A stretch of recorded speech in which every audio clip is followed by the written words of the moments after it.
There is a question, is the attitude of Islam to history. And in fact, what we find, the basic attitude is that all history is in fact an Islamic history. That means that all the major figures of history basically are Muslims. From Adam down to our own time.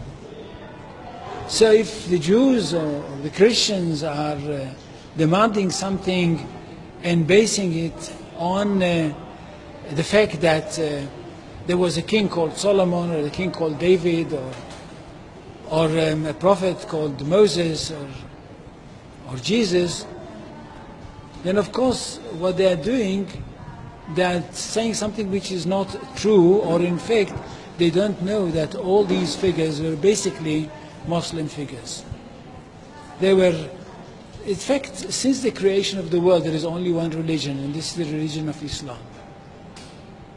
So if anybody says, look, there is a place which is connected with Solomon, and that's the place where the Temple of Solomon stood, a true Muslim would tell you, yes, absolutely right, but don't forget that Solomon was a Muslim. And David was a Muslim, and Abraham was a Muslim, and Isaac was a Muslim, and Jesus was a Muslim. This is what I mean by the Islamization of history. And you can understand that through Islamization of history, you've got Islamization of geography. Anywhere which was connected with these people, or with these prophets, which were all Muslims, becomes a Muslim territory.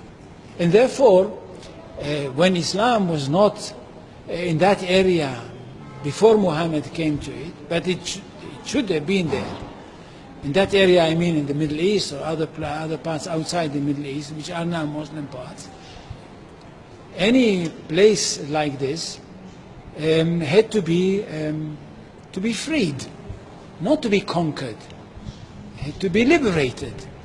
So Islam appeared in history in the time of Muhammad, or reappeared in history from their point of view, reappeared in history as a liberator.